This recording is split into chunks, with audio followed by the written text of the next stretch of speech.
Buzzwords, buzzwords, buzzwords. It seems that's all we hear about these days. Whether it's loot boxes or HDR or whatever K resolution we're at now, it's all you hear about. They come and go like spots on a teenager.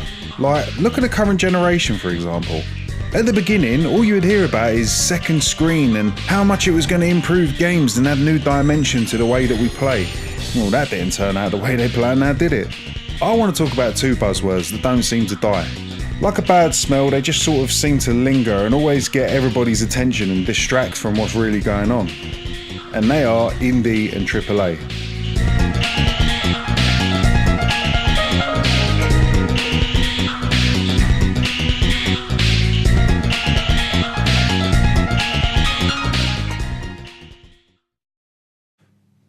Once upon a time, games were just called games. A new title was released to stores and people bought them. Simple. No game had any footing over the other. The way they was judged was either from reading about them in a magazine, renting them out from your local rental shop, or just word of mouth from people who'd already bought it. The only categories that was important to us was whether the game was good or if it was crap. You wouldn't hear people have caveats for games, like people saying, well, it's good for this kind of game, or it's good for a studio with X amount of people. But now that seems to just be the case. Games being released seem to be in some sort of hierarchy now, being categorised into their own tiers, based off of arbitrary attributes such as art style, team size and budget, with indies being at the bottom and AAA sitting at the top. So let's take a look at indie games first. Some call the rise of indie games a phenomenon. With a majority of said titles being smaller projects, it doesn't mean that the ambition isn't there, with some even going on to become household names at this point. Games like Super Meat Boy, Stardew Valley and Limbo have become staple titles over the years, even so that they was used as a selling point for the new kid on the block, the Nintendo Switch. These games aren't dulled by corporate overseers sticking their finger in the cake mix before it's done, giving the developers the freedom to innovate and make the games that they wanted to make. This can come at a major cost to some on the lower end of the financial spectrum. For example, the developers of the much-loved Cuphead having to go as far as to remortgage their home to cover the costs.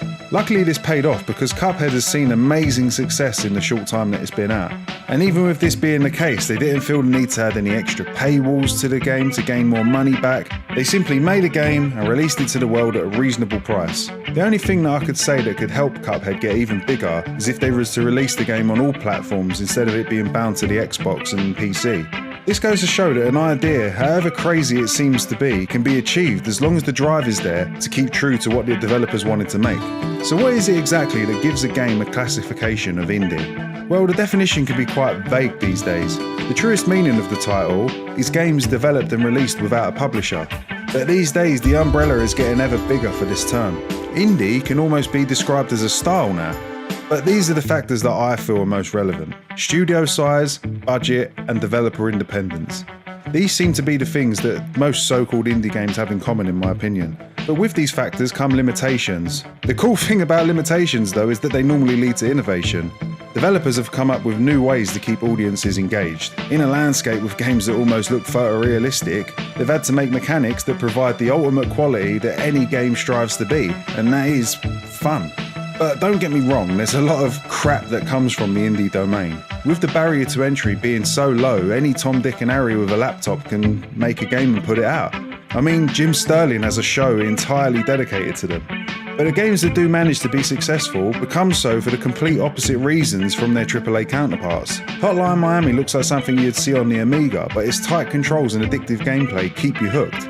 Super Meat Boy offers a challenge that can be infuriatingly hard, but it's still fair, making people want to come back for more. The gameplay is the biggest factor in drawing players into these games, despite their unconventional looks.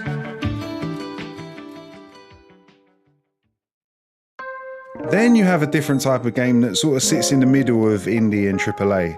We'll call them AA, just to keep things simple. These can be games made by publishers funding smaller studios or known studios getting crowdfunding. Games like Oddworld, New and Tasty or Hellblade's Senua's Sacrifice fall under this banner. A couple of games of note that come to mind when I think of these AA games was put out by UbiArts. They are Child of Light and Valiant Hearts. Personally, I love these two titles. Both tell stories that wouldn't be in your typical video game, and they're all wrapped up with gameplay that isn't exactly what you'd see every day either.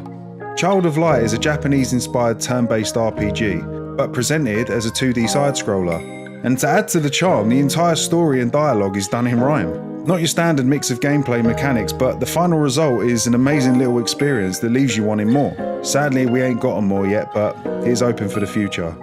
Valiant Hearts tackles a very disturbing story of World War I, from the perspectives of regular people who get caught up in the madness by no choice of their own. This is all presented in an almost comic book style, filled with puzzles and a narrative that will send you through all the emotions. This game knows how to pull at your heartstrings.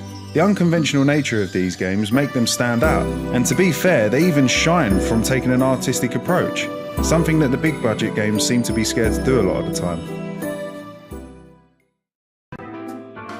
So now on to the big boys, the Blockbuster AAA games.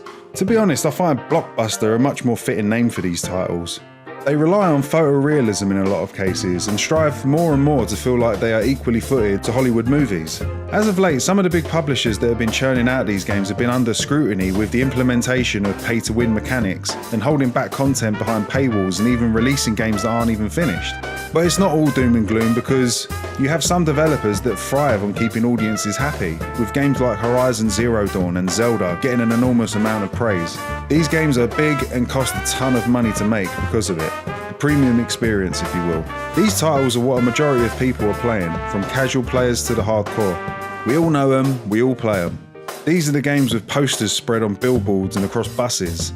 They've become corporatized for the most part, with profit margins being the most important thing over the ability to convey whatever the game wanted to the player. I'm not saying that all games do this, but it's becoming more of a trend these days to develop games that feel more like fruit machines than interactive experiences. But having said all that, I think that this is a bad way to think about games. Putting them into this tiered hierarchy automatically adds expectations to what the final product will be. And we'll even get people making caveats when critiquing them, saying things like, it's good for an indie, or it's good for the budget that they had. For me, there's two types of games, good and bad. If a game's not fun to play, it doesn't achieve the set goal of what the medium is supposed to be. Just because a game may be small doesn't mean that it can't be as much fun as the biggest budget releases. Like I said earlier, limitations lead to innovations. Look back in the past to some of the greats that have come out. Silent Hill's fog was only used to cover up the terrible draw distance that the game had because of the use of 3D environments. And now that fog has become a staple characteristic of the series. The first Grand Theft Auto was originally going to be a racing game, but a bug in the programming made the police cars ram into the player, which sparked the idea to make a crime game instead. And now it's one of the biggest franchises in the world. I mean, no game can be perfect. But to use excuses of game's scale or budget or any other arbitrary factor is not a good stick to measure with. So I guess what all my rambling equates to is that I think games should all be represented on equal footing, no matter what box people want to put them into. A game made by two people in a bedroom should be judged just as equally as a game that took millions of dollars and thousands of people to make. I mean, things are getting better with digital storefronts giving equal space to all games released, but the stigma of the labels attached will play a role in a person's willingness to part ways with their cash. No matter how much money is pumped into a game or how small or big it is, if it's not fun to play, the surrounding factors are meaningless. And I think that giving games labels gives you expectations that can be good or bad, but the fact that you have expectations based off the nature of the game's development is something people need to stop, in my opinion, and let games be judged from merit alone.